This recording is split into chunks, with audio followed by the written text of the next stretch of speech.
मुसलमान का दुश्मन पहला गैर मुस्लिम नहीं है। मुसलमान का सबसे बड़ा और सबसे पहला दुश्मन खुद मुस्लिम ही है। वो उसको कभी आगे बढ़ने नहीं देना चाहता। तो अल्लाह ये सवाल भी करेगा ना बापू कि पीर जाहिल था या पीर खराब था, तो हमने तो तुम्हें किताब दी है ना, जी, मैं वही कह रहा हूँ तुमने आपको। इल्म क्यों हासिल नहीं किया? मैं वही कह रहा हूँ कि हर मुसलमान को इतना इल्म जानने की ज़रूरत है, जो ज़रूरियात दीन जिसे कहा जाता है। पुराने तरीकों से काम नहीं चलेगा। अब यहाँ के यूथ को सुधारना है, बड़ों को सुधारना है, या सही राह पे निकालना है, तो उसमें भी वो तरीकों में भी परिवर्तन लाना पड़ेगा। क्योंकि अब बड़े बड़े उलमा भी कहते हैं, जो मेरी रिसर्च से मैं भी कहता हूँ कि ये आखिरी दौर है। अभी आखिरी दौर लंबा कितना होगा वो अल्लाह ही जानता है। अस्सलामु अलैकुम वरहमतुल्लाहि ताला वबरकातुहू। वालेकुम अस्सलाम वरहमतुल्लाहि वबरकातुह। अंजुम भाई, मैं आपका तहे दिल से इस्तकबाल करता हूँ हमारे इस प्रोग्राम रूबरू में। आपका भी बहुत बहुत शुक्रिया, आपने मुझे इनविटेशन दिया। आपका जो ग्रुप है जी ऑल गुजरात मुस्लिम समाज, जी। उसके बारे में हमें बताइए कि उसकी बनाने की वजह क्या थी और वो कब बनाया गया, किस माहौल में बनाया गया, बनाते वक्त आपके दिमाग में क्या ख्याल आया, उसके बारे में हमें कुछ बताइए। जी 2019 30 जनवरी को मैंने ये ग्रुप क्रिएट किया, ओके। एक मकसद के साथ कि इंशाअल्लाह जितनी हो सके उन कौम की खिदमत मैं करूँगा। मेरे जैसे बहुत है, मैं अकेला नहीं हूँ। जी बहुत सारे लोग हैं, जी। मेरे पहले के भी है, मेरे बाद के भी है, मेरे साथ के भी है, कि जो काम कर रहे हैं। जी। पर बहुत सारे लोगों की तकलीफ आप समझते हो कि परिवार को टाइम देना, नौकरी धंधे को टाइम देना, इसमें से फुर्सत ही नहीं रही कि अब कुछ कर सके। जी बेशक। तो मेरा भी यही मामला था। तो मैंने सोचा कि फिर भी कुछ तो कर सकूं, जी छोटा बिल्कुल। सा कुछ तो जी करूं। जी जी जी। सिर्फ सोशल मीडिया के जरिए करूं। चलो ग्राउंड लेवल पे अभी नहीं जा सकता, तो सिर्फ सोशल मीडिया के जरिए करूं। तो फिर मैंने ये ग्रुप क्रिएट किया और तभी से मन में ठान रखी थी, क्योंकि कौम में परिवर्तन इल्म से ही आएगा। क्या बात है, कौम में परिवर्तन इल्म से ही आएगा। इल्म से ही आएगा। बहुत बढ़िया। क्योंकि हुजूर सल्लल्लाहु अलैहि वसल्लम ने जब दुनिया में दीन की तबलीग शुरू की थी, तब बहुत सारे गुनाह हो रहे थे। तब भी जिना हो रहा था, लड़कियों को जिंदा दफनाया जा रहा था, शराब पी जा रही थी, और भी बहुत खराब गुनाह हो रहे थे। जी बिल्कुल। पर हुजूर सल्लल्लाहु अलैहि वसल्लम ने कोई एक गुनाह के पीछे पर्टिकुलर अपने सालों साल नहीं दे दिए। जी। जैसे शराबी को सुधारने के लिए बहुत सारे साल उसमें दे दिए, उसमें नहीं दिए। नहीं, हुजूर सल्लल्लाहु अलैहि वसल्लम ने सबको इल्म के बाजू ढाया जी बिल्कुल। कि आप इल्म हासिल करो, जी बिल्कुल। आप कुरान का इल्म हासिल करो, ताकि ये फिर लोगों ने अपने आप ही जो गुनाह कर रहे थे वो छोड़ दी, उनसे बाज आ जाएंगे। उससे बाज आ जाएंगे सब। बिल्कुल बिल्कुल बिल्कुल। तो आज जो कौम के हालात है हम सब देख रहे थे, फितनों का दौर है, खास करके दज्जाली फितना बहुत हावी है बिल्कुल कौम के ऊपर। बिल्कुल बिल्कुल। दिखना दिखाना, एक दूसरे की हसद गिब्बत, कौम उसमें बहुत ज्यादा मसरूफ है। बिल्कुल बिल्कुल। तो अंजुम भाई, मुझे बताइए कि हाल में इस ग्रुप में कितने लोग एक्टिव हैं और इस ग्रुप के जरिए आपने कौन कौन सी खिदमत अंजाम दी है। 30 जनवरी 2019 को मैंने अकेले ये ग्रुप शुरू किया था, और कम से कम 2 साल तक मैं अकेला ही ये ग्रुप को हैंडल कर रहे थे। हैंडल कर रहा था। ओके। एक मेंबर की रिक्वेस्ट आती, उसको अप्रूव करना, हर आईडी को चेक करना। तो 2 साल तक मैंने अपने आप हैंडल किया अपने तरीके से। अच्छा। मेंबर पोस्ट अप्रूव, मन में ही लिख के भी नियम बनाए थे। सबसे पहला नियम कि ये ग्रुप एजुकेशन पे काम करेगा, यूथ डेवलपमेंट पे काम करेगा, और नए नए विचारों पे काम करेगा। माशाल्लाह। जैसे बहुत सारे लोग हैं जिसके विचार कौम को लेके बहुत अच्छे हैं, अगर वो उसमें से थोड़ा सा भी अप्लाई कर दो तो बिल्कुल। बहुत सारा परिवर्तन आ सकता है। डेफिनेटली। पर वो कहीं ना कहीं अपने शहर, अपने गांव, अपने तालुके में बैठे हैं, अपना काम कर रहे हैं। तो मैंने सोचा कि मैं एक प्लेटफॉर्म दूं कौम को, ताकि वो खुले मन से जी अपने विचार रख सके। बिल्कुल बिल्कुल क्योंकि हम जलसे में तो जाते हैं, पर वहां हम सिर्फ ऑडियंस होते हैं। जी वहां पे सामने वाला तकरीर करता है, हमको सुन के चले जाने का है। वहां पे सामने बोलने का मौका नहीं मिलता। जी ठीक है, तो मैंने सोचा कि यहाँ पे सब बोल सके। जी बिल्कुल। फिरका परस्ती से मैं ये ग्रुप को दूर रखूंगा, अच्छा माशाल्लाह। ये पहले से नियम है। 2 साल बाद हमारी टीम में लोग जुड़ते गए। सबसे पहले लोग जो जुड़े, जिनको आपने देखा कि भाई इनको शामिल करने जैसा है आपकी टीम में, वो कौन थे? सबसे पहले लोग जुड़े थे उमर भाई अबड़ा। कहाँ से थे ये अंजार से, वहाँ के बहुत बड़े सोशल एक्टिविस्ट थे। ओके। फिर मेरे साथ जुड़े जामनगर से इसाक भाई सफिया। अच्छा। फिर उस्मान गनी भाई शरसिया, जो पूरे इंडिया के माछीमारों का जो यूनियन फोरम है उसके सेक्रेटरी है। और हमारे भारतीय माछीमार समुंदर के रास्ते कहीं पाकिस्तान चले जाते हैं या कहीं और देश में, उनको वापस इंडिया लाने में उस्मान गनी भाई का बहुत बड़ा हाथ है। क्या बात है, माशाल्लाह। फिर यासिक खान पठान जुड़े, जो ऑलरेडी सोशल काम जोर से खोरज, गांधीनगर के पास खोरज है, अच्छा। वहां पे वो करज रहे थे ऑलरेडी, वो भी हमसे जुड़े। और दूसरे भी बहुत सारे लोग जुड़ते गए।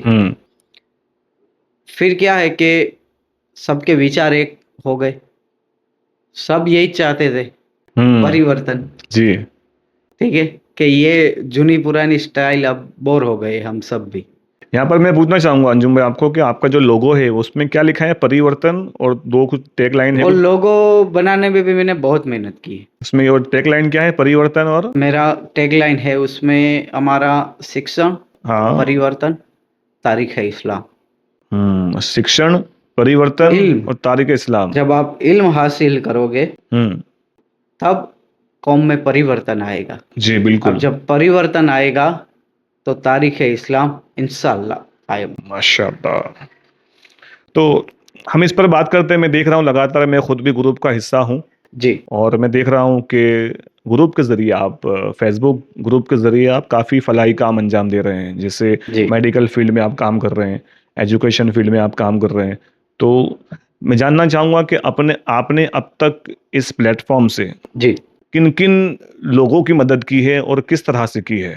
अल्हम्दुलिल्लाह अल्हम्दुलिल्लाह बापू, अब तक 45 लाख के आसपास एजुकेशन की अपील पूरी हो गई है। माशाअल्लाह, 45 लाख। जी, और 22 लाख के आसपास मेडिकल हेल्प अब तक इस ग्रुप के जरिए हो गई है। और इसमें एडमिन पैनल की बहुत मेहनत है, क्योंकि हमारी टीम कंटिन्यू एक्टिव रहती है, अपना काम धंधा छोड़ के, नौकरी छोड़ के। जो ऐसा नहीं है कि परिवार को टाइम दे दिया, पैसा कमा लिया और थोड़ा सा टाइम बचा है तो चलो दे देते, नहीं। तो अंजुम भाई, जब पोस्ट किसी की आती है और मान लो कि भाई इशाक भाई को वो पोस्ट मतलब अप्रूवल करना है, तो वो बाकी मेंबर्स को मतलब अप्रूवल के लिए भेजेंगे कि भाई क्या करना है, इनकी पोस्ट आई, आपका भी भाई मतलब चाहिए? नहीं, हमने 26 से 27 रूल बना के रखे हैं ऑलरेडी। ओके। जैसे हर पोस्ट में हमारे बीच चर्चा नहीं होती, आप समझो। ओके। ऐसे ऐसे रहेंगे तो कभी भी पोस्ट अप्रूवल नहीं होगी। कौन सी पोस्ट पे चर्चा होती है वो मुझे बताइए आप। कुछ कंट्रोवर्सी वाली पोस्ट हो, जैसे कोई फिरके के बारे में, जैसे हमारे नियम में एक नियम हमने ऐड किया है कि आप अपने फिरके की वाहवाही कर सकते हो। आप अपने फिरकों को लेके जो आपने अच्छे काम किए हैं आप वो कर सकते हो, लेकिन किसी फिरके में ये कमी है, ये गलती है, आप वो नहीं लिख सकते। बिल्कुल। जैसे सुन्नी बरेलवी हजरत दरगाह पे जाते हैं, मज़ारों पे जाते हैं, वो उनका अकीदा है। अगर कोई देवबंदी कहता है कि ये खराब है, ये नहीं करना चाहिए, तो भाई आप ग्राउंड लेवल पे आपको जो करना है करो, हम मना नहीं कर रहे, पर ये पोस्ट पे ये चर्चा नहीं होनी चाहिए। बिल्कुल बिल्कुल। और देवबंदी भी कोई समाज का काम करते हैं, उसमें कोई गलतियां है या कुछ भी है, तो बरेलवी हजरत बोले कि ये तो ये सब फलाना, ऐसी कोई कंट्रोवर्सी वाली बात हम कभी भी ग्रुप में नहीं होने देते। माशाल्लाह। ठीक है। चर्चा, आपने बोला कि खास चर्चा क्या होती है, देखिए मेंबर तो ऐसे ही पोस्ट डाल देता है कहीं से भी, और आजकल जमाना ये है, कॉपी पेस्ट है, कॉपी पेस्ट है। व्हाट्सएप यूनिवर्सिटी है। ये पोस्ट का, ये वीडियो का कौम देखेगी तो उस पे क्या असर होगा? अल्हम्दुलिल्लाह इसके हम जानकार है और हम बहुत ही बारीकी से इसको रिसर्च करते, उसके बाद लोगों के सामने ले आते, और जी, उसमें कई बिल्कुल। लोगों को बुरा भी लग जाता है कि अच्छा। हमारी पोस्ट अप्रूव नहीं होती, जी। हमारे तो विचार रखने दिए नहीं दिए जाते, हमारा तो ये नहीं जाता, क्योंकि कुछ प्रोपेगेंडा तो इस्लाम के विरुद्ध ऐसे ही चलाया जाता है सोशल मीडिया में। जी, जी। क्योंकि अभी फितना फैलाने का सबसे बड़ा साधन जो है वो है सोशल मीडिया। बिल्कुल, एग्री। ठीक है, आप कुछ भी डाल दो, पर उसकी आड़ असर, गुजराती में बोलूँगे आड़ असर, उसकी साइड इफेक्ट कौम पे क्या होती है? कमजोर ईमान वाले लोग वो वीडियो को देख के वो क्या कुछ और ही समझ बैठेंगे और कुछ और रास्ते पे भी जा सकते हैं। तो इन सब बातों का ख्याल रखना जरूरी होता है। माशाल्लाह। अंजुम भाई, मैं आपसे जानना चाहूँगा, मौजूदा वक्त में बच्चों की तरबियत और माँ बाप की जिम्मेदारी पर किस अंदाज में काम किया जाना चाहिए? बच्चों की तरबियत पे शुरू से ही बहुत ध्यान देना पड़ेगा, जी। क्योंकि आजकल हर बच्चे के पास मोबाइल है, और उसको दिया है किसने? उसके खुद के माँ बाप ने। जी, बेशक।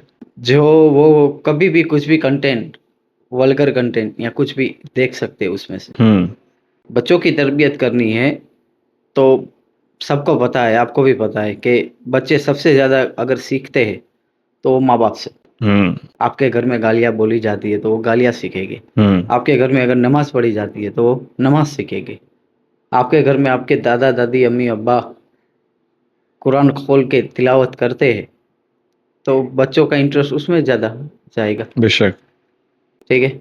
मेरे घर में मैं भी कभी नफिल नमाज, या मेरी वाइफ नफिल नमाज पढ़ती है, फर्ज नमाज पढ़ती है, तो मेरी बच्ची है वो ऐसे ही वो रुमाली डाल के बाजू में खड़ी हो जाती है। जी, बिल्कुल। और नाबालिग है, अभी उस पर फर्ज नहीं हुई। ठीक है, पर वो जैसे भी पढ़ती है। तकलीफ ये है कि हम प्रेशराइज बहुत करते हैं और जहाँ करना है वहाँ करते नहीं। बिल्कुल। मेरी बेटी को आज तक मैंने स्टडी के लिए कभी प्रेशराइज नहीं किया। ओके। मैंने उसको सिखाया है बस ओके। कि इस तरह से आप काम करो, ओके। इस तरह से पढ़ो, और खास करके कभी टीचर से सवाल पूछने में हिचकिचाना मत। बड़े क्लास में भी आपको समझ में नहीं आ रहा तो आप टीचर से पूछ लो। क्या बात है, बहुत बढ़िया। ठीक है, बिल्कुल। और ये सवाल पूछने में कभी भी यहाँ या कहीं भी हिचकिचाओ मत आप। बिल्कुल, बिल्कुल। अंजुम भाई, दूसरा एक सवाल मैं आप जैसे लोगों से मैं पूछता हूँ जो ग्राउंड लेवल पे जो काम कर रहे होते हैं, मौजूदा दौर में मुसलमानों के लिए, मुस्लिम समाज के लिए सबसे बड़ा मसला क्या हो सकता है आपके नज़र में, और उस मसले का हल आपके नज़दीक क्या होगा? सबसे बड़ा मसला जो है वो तो है हसद है पर हसद का हल तो तभी निकल सकता है जब हुजूर सल्लल्लाहु अलैहि वसल्लम के रास्ते पर चला जाए। जी, बिल्कुल। कुरान की आयतें ये वाज़ेह करती है, बड़े बड़े उलमाओं ने भी कहा है, हुजूर सल्लल्लाहु अलैहि वसल्लम ने भी हमने ये सिखाया है कि अल्लाह तक पहुँचने का सिर्फ और सिर्फ एक ही रास्ता है, वो है सिरात मुस्तकीम। सुभान अल्लाह, बेशक। आप हुजूर सल्लल्लाहु अलैहि वसल्लम के दिए हुए रास्ते पर चलो तो आपकी बहुत सारी मुश्किलियाँ एक साथ आसान हो जाएगी। मैं कह रहा हूँ फिर जुमला, एक साथ आसान हो एक साथ आसान हो जाएगी। जी। जी, यहाँ पर मैं कोट करना चाहूँगा, जैसे मैं खुद भी रूहानी इलाज से मुंसलिक हूँ, तो आपने कभी सुना है किसी बापू के बारे में, कोई आपके साथ कुछ हुआ हो कि जब लोग परेशान होते हैं तो ऐसे तरीके से भी जुट जाते हैं लोग इलाज जी, मैंने कराने? कल ही एक पोस्ट रखी जी।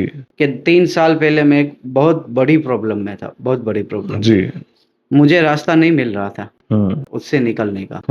और मैं तो जहाँ से आता हूँ सौराष्ट्र में, वहाँ तो हर गली गली बापू है। अच्छा। जी। तो मैंने पोस्ट में भी लिखा था जो मैं आज बोल रहा हूँ कि मैं जब तकलीफ में था, बहुत तकलीफ में था, नमाज तो चालू थी, हम्म। सजदे में अल्लाह से रोज रहा था और मेरे को पता था कि अल्लाह आज नहीं तो कल मेरी मुश्किल आसान करेगा। जी। पर होता है ना, जब लोग बापू के रास्ते पे कब जाते, जब परेशान होते, जी। और उसको आसान इलाज चाहिए, तक सब्र नहीं करना। जी बिल्कुल। जैसे मेरे साथ बहुत से ऐसे लोग जुड़े हैं जो मेरे साथ रह के नमाज पढ़े हैं, या फिर मेरे साथ नहीं है वो भी नमाज पढ़ते, जब उसके ऊपर परेशानी आती है तब वो नमाज पढ़ते हैं। पर वो किस नीयत से पढ़ते पता है? कि मैं आज से नमाज चालू करूंगा तो मेरी मुश्किल अभी 1-2 महीने में आसान हो जाएगी, सब कंप्लीट हो जाएगा, सब खलास। हम्म। 2-3 महीने में वो परेशानी और बढ़ती है। अच्छा। मतलब वो अल्लाह का निज़ाम है, वो जी अल्लाह की बिल्कुल। मर्ज़ी है। बिल्कुल बिल्कुल। अल्लाह आज़माता है जी। और अल्लाह ने जो वक़्त नक्की किया, अल्लाह उस वक़्त तक आज़माएगा आपको, बिल्कुल बिल्कुल। वो उसकी मर्ज़ी है। हम्म। पर लोग पढ़ते ही नियत कि मेरा ये मसला सोल्व हो जाए। हम्म। पर कुरान तो कहता है कि आपको 5 बार झुकना है, कायनात के शहंशाह के सामने झुकना है। बिल्कुल। आप कुछ भी कर रहे हो, कितनी भी बड़ी बिज़नेस मीटिंग में हो, हम्म। कितने भी बड़े काम में इन्वॉल्व हो, हम्म। आपको झुकना है। अंजुम भाई, मैं ये देख रहा हूँ कि मुस्लिम जो यूथ है, मुस्लिम यूथ पर काफ़ी मोटिवेशनल स्पीकर जो है मुस्लिम समाज के, वो काफ़ी बात करते हैं कि बहुत बुराइयां आ गई है उनमें, पुष्पा, केजीएफ जैसे हीरो के चक्कर में पड़ गए, जी। बॉलीवुड के चक्कर में पड़ गए। तो क्या लगता है आपको, उनको कैसे सुधारा जाए? जो मुस्लिम यूथ हैं जो अभी 18 साल या 15 साल, अब बस यही जो उम्र है सुधारने की। तो क्या किया जाए 18 इनको? पे रोक दिया। हम्म। 18 बहुत नाजुक उम्र है। जी। 18 पे रोक दिया हम्म। तो आगे जाके वो करेगा। बिल्कुल। सबसे बड़ी कमी है काउंसलिंग की। काउंसलिंग के।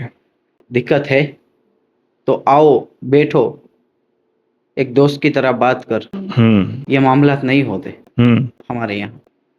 वो कह दुनियावी भाषा में बोलूँ तो सबसे बड़े काउंसलर बोलो कि जो भी बोलो, हमारे हुजूर सल्लल्लाहु अलैहि वसल्लम, जिसने जी हमको एक एक पॉइंट सिखाया है, बिल्कुल। एक एक पॉइंट। मॉडर्न एजुकेशन के साथ साथ कितना दीनी उलूम या दीनी इल्म हम बच्चों को दे ताकि उसका ईमान और अकायद सही सलामत रहे? क्योंकि हर बंदा वकील के साथ मुफ्ती तो नहीं बन सकता, हर बंदा मौलाना के साथ डॉक्टर तो नहीं बन सकता, ऐसा मेरा मानना है। क्योंकि एक उम्र होती है इल्म हासिल करने की भी।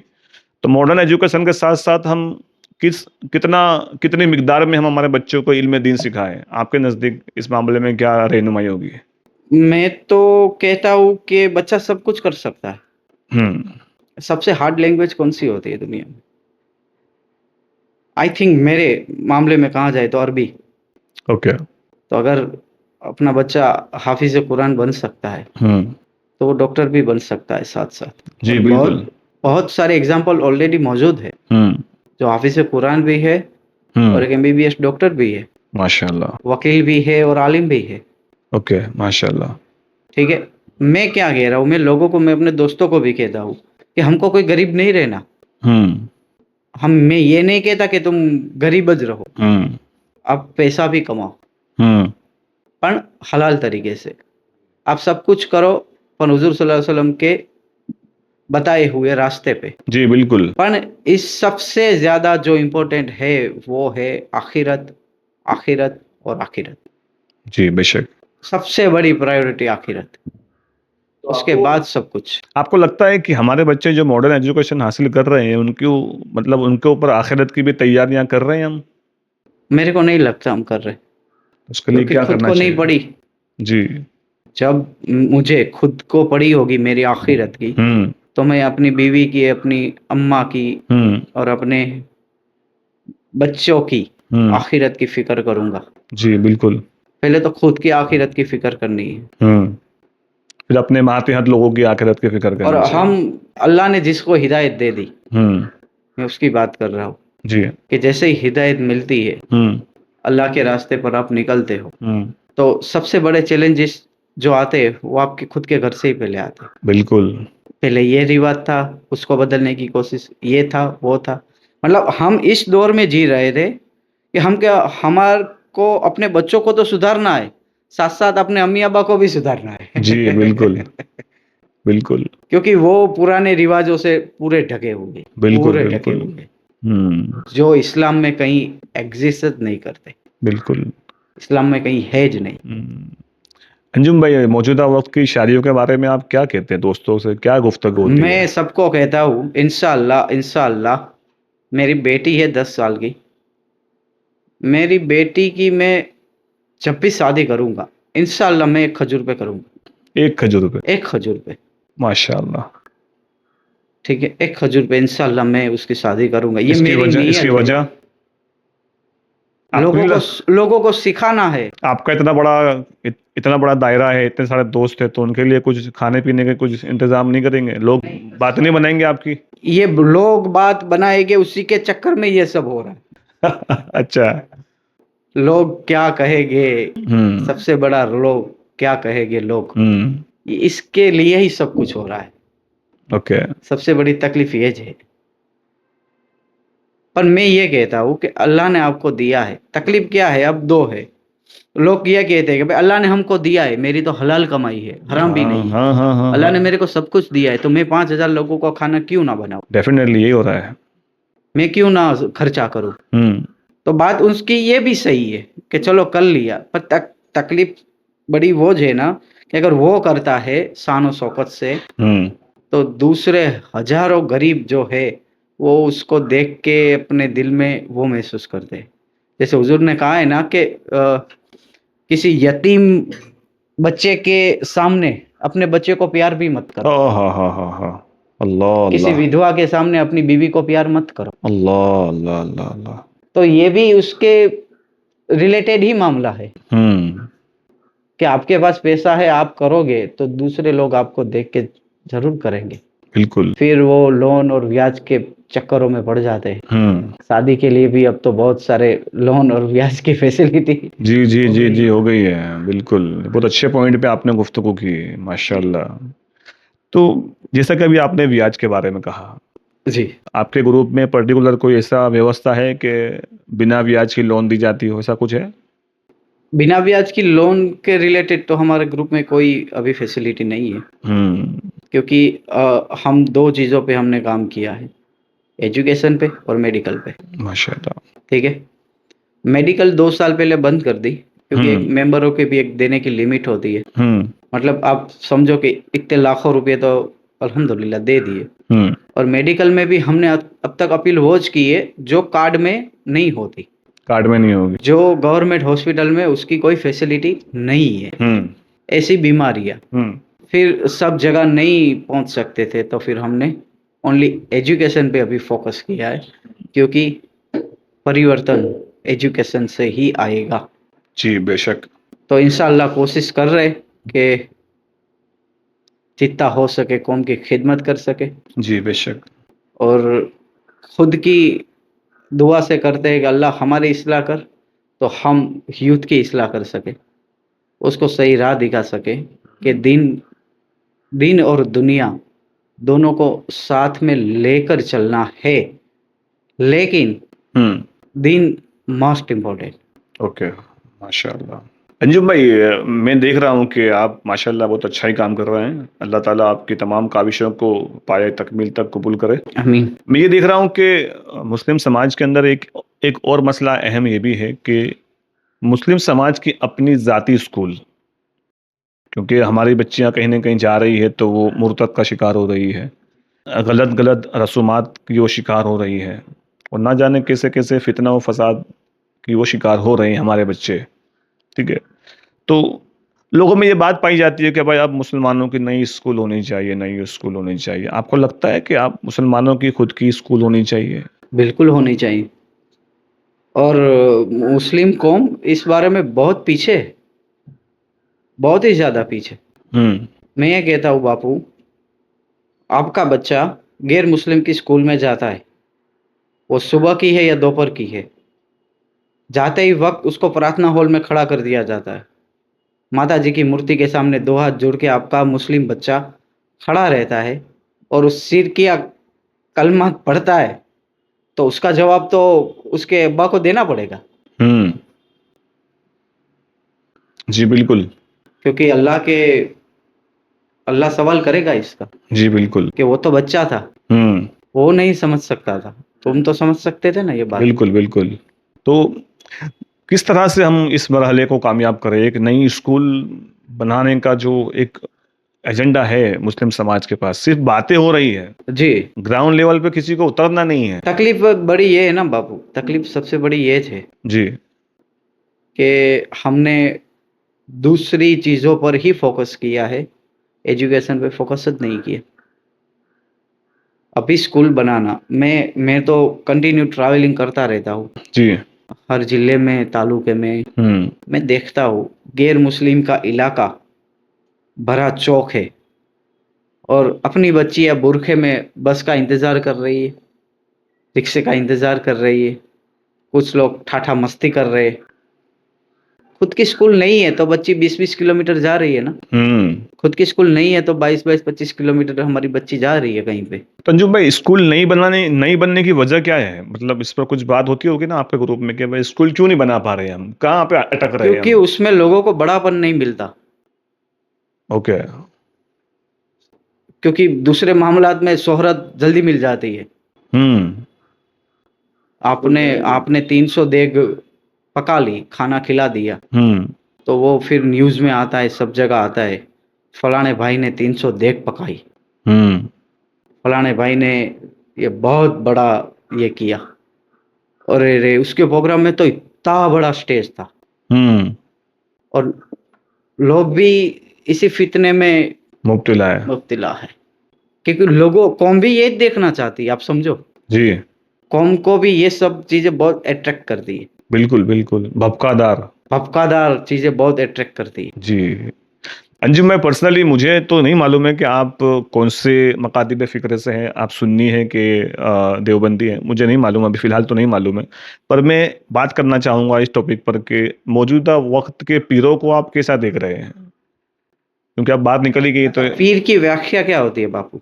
पीर की व्याख्या यही है कि भाई जो मंजिल मकसूद जो है जिसको आखिरत, देख के अल्लाह याद आ जाए। जिसको देख के अल्लाह याद आ जाए। बेशक। जिसको देख के अल्लाह याद आ जाए, ऐसे पीर, मैंने बोला ना कि झुपड़ी में बैठे, अच्छा। वो नहीं बाहर निकलना चाहते। जी। और बहुत सारे जाहिल पीर ने अपने हाथ में कमान ले ली है, जिसका काम था कौम को सही राह दिखाना, हम्म। कौम को लाठी से, प्यार से, मोहब्बत से कैसे भी करके एक करना, हम्म। वही लोगों को बांट रहे। अंजुम भाई, आपने बोला कि भाई जाहिल पीर आ चुके हैं, पर मैं इससे उल्टा बोलता हूँ। जी। बहुत सारे जाहिल लोगों ने जाहिलों को सिलेक्ट कर लिया है। जी। पीर तो खुद जाहिल है ही है, पर पर जो मुरीद जो है उसमें भी तो इतना। उसमें तो अल्लाह ये सवाल भी करेगा ना बापू कि पीर जाहिल था या पीर खराब था, हम्म।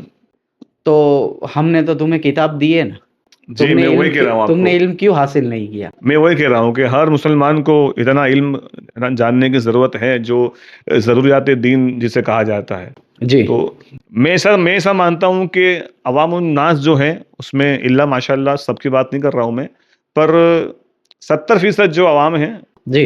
वो जहालत का शिकार है। जी। वो ऐसे को ही पीर जल्दी कबूल कर लेती है जो खुद जाहिल हो, हम्म।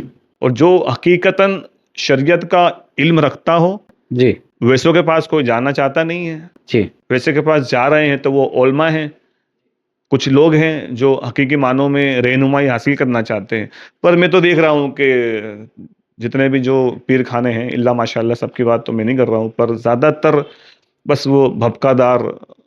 मेरी वो बात अधूरी रह गई। मैंने वो लिखा हुआ, मैंने बोला ना कि मैं 3 साल पहले प्रॉब्लम में था। जी। मेरा एक दोस्त एक पीर साहब के पास ले गया मुझे, जी। जी। और पीर साहब को बैठ के मैंने अपनी प्रॉब्लम बताई। जी। और मैं वो पीर साहब का पहला का अगले का सुन के गया था कि ये पीर साहब कभी तावीज़ नहीं देते। मैं तावीज़ के खिलाफ नहीं हूँ, मैं ये क्लियर कर देना चाहता हूँ, मैं तावीज़ के खिलाफ नहीं हूँ, पर हर छोटी बड़ी चीज़ में आप तावीज़ बांध के रखो तो वो भी अच्छी उससे, बात नहीं है। जी, वो अच्छी बात भी नहीं है। वो पीर साहब के पास गया मैंने उसको बोला कि मेरी ये प्रॉब्लम है। उसने मेरे को एक वजीफ़ा दिया कि कुछ नहीं करना, ये वजीफ़ा 4 जुम्मे पढ़ लेना आप। मैंने 4 जुम्मा वो वजीफ़ा पढ़ा और 5वें जुम्मे तक मेरी प्रॉब्लम अल्लाह के हुक्म से सोल्व हो गई थी। अब वो पीर साहब जो है वो काबिल एहतराम है, वो पीर साहब मेरे लिए बहुत अच्छे बुजुर्गान दीन है। वो पीर साहब बहुत अच्छे हैं, मैं ये कह सकता हूँ। पर वो मेरे नफ़ा और नुकसान के मालिक नहीं है। जी बिल्कुल। मेरे नफ़ा और नुकसान का मालिक सिर्फ और अल्लाह ही है। सिर्फ अल्लाह है। बिल्कुल बिल्कुल। अल्लाह ने एक असबाब बनाया, मुझे उनसे मिलवाया, और अल्लाह ने भी उनको इल्म अता किया है जिससे वो लोगों को सही राह दिखाते हैं। बिल्कुल। तो ऐसे पीर है, अभी भी है मौजूद, जी जी पर बिल्कुल। वो कहीं ना कहीं अब शांत है। कोशा नशीन इख्तियार किए हुए हैं। जी, क्योंकि उसको वो भपकादर नहीं बनना, हम्म। उसको भपकादर नहीं बनना, बिल्कुल। उसको शांत माहौल में जो दिन की तबलीग है वो करनी है उसको। ठीक है, जो सही राह दिखानी है वो करनी है उसको। बिल्कुल। तो लोगों को ये समझना पड़ेगा, और ख़ास करके कुरान को तर्जुमे के साथ पढ़ना पड़ेगा, माशाल्लाह। तभी जाके कुछ कर सकेगी ये कौम। जी बाकी ये कौम बहुत ही ज़्यादा फितनाओं में मुब्तला है, बहुत ही ज़्यादा। बिल्कुल। बेशक अल्लाह और उसके सारे नबी बहुत अच्छे, हम्म पर सबसे अफजल नबी की उम्मत में से हम हैं, सबसे अफजल नबी बिल्कुल। की उम्मत में। और वो रहते हुए भी हम उनसे कुछ नहीं सीख पाए। हम्म। अच्छा, आपको लगता है कि मौजूदा वक्त में जो उलमा हैं और जो मशाइख हैं, जी, वो अपना किरदार और अमल अच्छी तरह से अंजाम दे पा रहे हैं? शोएब बापू, मैं इस पे ये बोलूँगा कि ना मैं तो आलिम हूँ, ना मैं मुफ्ती हूँ, तो मैं अपने आप को ये नहीं समझता कि मैं किसी उलमा को जज कर सकूँ। नहीं, मेरा कहने का मतलब ये है अंजुम भाई के तकारीर, तकरीरें, कॉन्फ्रेंसेस बहुत हो रही है, जी, ठीक है, और इतनी सारी कॉन्फ्रेंसेस और इतनी सारी तकारीर के प्रोग्राम होने के बावजूद भी उसका रिवॉर्ड क्या मिलता है समाज को? समाज तो वही बेरहमी का शिकार है। आया, खाया, पिया और चल दिया, ये जो हो रहा है। जी, तो मैं वही कहना चाहता हूँ कि एक ऐसी आवाज़ उठती है कि भाई अब तकारीरों से कुछ नहीं होने वाला, इनकलाब तकारीरों से नहीं आने वाला है, फर्दन फर्दन जैसा कि आपने कहा ना, काउंसलिंग करनी पड़ेगी। काउंसलिंग करनी पड़ेगी। अब उलमा को भी अब मैदान में उतर करके हर घर के फर्द की काउंसलिंग करनी पड़ेगी, बिल्कुल। ठीक है, क्योंकि जी, अब जो है तबलीग का जो जो फॉर्मेट है वो चेंज होता नजर आ रहा है। बिल्कुल, क्योंकि अब बड़े-बड़े उलमा भी कहते हैं, जो मेरी रिसर्च से मैं भी कहता हूँ कि ये आखिरी दौर है। अभी आखिरी दौर लंबा कितना होगा वो अल्लाह ही जानता है। जी बेशक। तो अब पुराने तरीकों से काम नहीं चलेगा। बिल्कुल। अब यहाँ के यूथ को सुधारना है, बड़ों को सुधारना है, या सही राह पे निकालना है, तो उसमें भी वो तरीकों में भी परिवर्तन लाना पड़ेगा। बिल्कुल। हाँ, एक बात अलग है, हमने कह दिया, सामने वाले को अमल करना ना करना वो उसकी मर्जी, पर हम कहे तो सही। हम्म। बड़े जो है वो ऐसा माहौल बनाए कि छोटे आने में झिकझिकाए नहीं, शर्म महसूस ना करे, बिल्कुल। क्योंकि हमने वो रौब और दबदबा इतना बढ़ा लिया कि छोटा हाँ आने से भी कतराता है, जी बिल्कुल, वो देख के दूर भाग जाता देख के दूर भाग जाता है ना। तो वो बड़े उलमा या बड़े जो भी हो, उसके यही गुजारिश करूंगा कि माहौल ऐसा बनाए कि कोई भी छोटे से छोटा कभी भी आ सके आपके पास जी बिल्कुल बिल्कुल। और अपने दिल की बात कर सके। हम्म जैसे फिलहाल बहुत सारे मामले डिवोर्स के हो रहे हैं, हम्म। ठीक है। हाँ, एक मसला ये भी है अंजुम भाई। मैं ये कह रहा हूँ बापू, सिर्फ मुस्लिम समाज की बात कर रहा हूँ, जितने भी डिवोर्स हो रहे हैं ना, उसमें दो चीजें हैं, काउंसलिंग की कमी, और ज्यादा जो होता है ना मामला, वो साइकियाट्रिस्ट का होता है। बिल्कुल एग्री। ये दो चीज पे काम करने की जरूरत है। बिल्कुल और बिल्कुल। तो जैसे ही मियाँ बीवी में झगड़ा हो तो कोई तावीज लेने चला जाता है बापू के पास, हम्म। ठीक है। अंजुम भाई, नुक्ता प्लेटफॉर्म से आप हमारे देश के यूथ को क्या पैगाम देना चाहेंगे? देश के यूथ को यही बोला मैंने पहले, दीन और दुनिया को साथ में लेकर चलना है, जी। पण आखिरत इज मोस्ट इम्पोर्टेंट। दजाली फितनाओं का दौर है। हम्म। मैं एक बात शेयर करना चाहूँगा जी। कि आपने बोला कि माशरा बिगड़ा हुआ है, तो अच्छे लोग भी बहुत सारे हैं, ऐसा नहीं है। हम्म पर इस्लाम सिर्फ नमाज, हज, रोज़ा, ज़कात जितना नहीं है। हम्म। जैसे हज़रत अबू बकर सिद्दीक़ रज़ियल्लाहु ताला अन्हु के ज़माने में वो मिंबर पर थे, मस्जिद में थे, और बहुत सारे लोग भी बैठे थे। तो एक आदमी आए, उसने बोला, ए अबू बकर, मेरे से 5 टाइम की नमाज नहीं पढ़ी जाती, मैं 4 टाइम की नमाज पढ़ूंगा, चलेगा? तो अबू बकर ने बोला कि नहीं चलेगा, 5 टाइम की नमाज पढ़नी पड़ेगी। तो उसने बोला, मैं 5 टाइम की नमाज पढ़ लूँ, मैं हज भी कर लूँ, मैं रोज़ा भी रखूँ, मैं ज़कात भी दूंगा, मैं गरीबों की मदद भी करूँगा, क्या मुझे जन्नत मिल जाएगी? तो अबू बकर सिद्दीकी रज़ियल्लाहु ताला अन्हु ने 2 मिनट का पॉज लिया और बोला कि हाँ, तुझे मिल जाएगी। तो हज़रत उमर फारूक रज़ियल्लाहु ताला अन्हु ने बोला कि अबू बकर, ये आपने क्या बोला इसको? तो बोला, ये इस्लाम लेने आया नहीं था, ये जो लेने आया था वो लेके चला गया। मतलब नमाज, रोज़ा, ज़कात, हज, आजकल कोई 5 टाइम की नमाज पढ़ता है तो वो अपने आप को बहुत बड़ा समझ लेता है। तो इस्लाम यहाँ तक नहीं है। इस्लाम तो दीन की तबलीग करना है, दीन की दावत देना है। अल्लाह ने हमको यहाँ भेजा, उसका सबसे बड़ा मकसद ये है कि मेरे दीन की तबलीग करो, मेरे दीन की दावत दो, कोने कोने तक पहुंचा दो कोने पैगाम कोने हक। तक मेरा पैगाम पे पहुंचाओ, कोने कोने तक। उसके लिए जो भी करना पड़े। पहला मामला दरवेशी, प्यार, मोहब्बत। जी। उसके बाद मामले तलवार उठाने के भी है। पर उलमा साहब ने कहा है ना कि बेचकर मुसल्ले हमने खरीद, बेचकर तलवारें हमने खरीद लिए मुसल्ले, इज्जतें लुटती रही और हम दुआएं मांगते रहे। दुआ ही मांगते रहे। तो अभी तो हम सिर्फ दुआओं में ही है। हक बोलने की आदत चली गई है कौम में से। सबको सब पता होता है, फिर भी चुप है। चुप है सब। आप JEE और नीट के बारे में भी कुछ बात कर रहे थे, कुछ चला रहे हैं आप? सबसे पहली कोशिश तो यही है ना कि नीट में टॉप करे हमारा बच्चा। उसके लिए हमारा अहमदाबाद गांधी हॉल पे इंस्टीट्यूट है। किस नाम से? एथेन एजुकेशन के। ओके, वहां पर आप एंट्रेंस एग्जाम JEE और नीट की 160 प्रिपरेशन? बच्चे अभी पढ़ रहे हैं। 160 बच्चे पढ़ रहे हैं। हम फरवरी ये मेन एग्जाम के बाद क्रैश कोर्स भी चालू करेंगे इंशाल्लाह। बड़े पैमाने पर पूरे गुजरात से। तो ये जो हैंडल होता है वो भी ऑल गुजरात मुस्लिम समाज या फिर अलग पर्सनल कुछ उसका सेटअप ना, किया है? वो अलग पर्सनल है, वो गुजरात मुस्लिम समाज ग्रुप नहीं है उसमें। 160 जैसे बच्चे हैं अभी जिसको नीट की प्रिपरेशन करवाते हैं हम। कुछ फीस वगैरह लेते हैं उनसे? हाँ, फीस लेते हैं, क्योंकि कोई भी इदारा फीस के बिना नहीं चलेगा। फिर वो आगे जाके बंद होने की हालत में ही होता है, और उसमें खिदमत कैसे करनी वो हम जानते हैं। हाँ, ठीक है, बिल्कुल।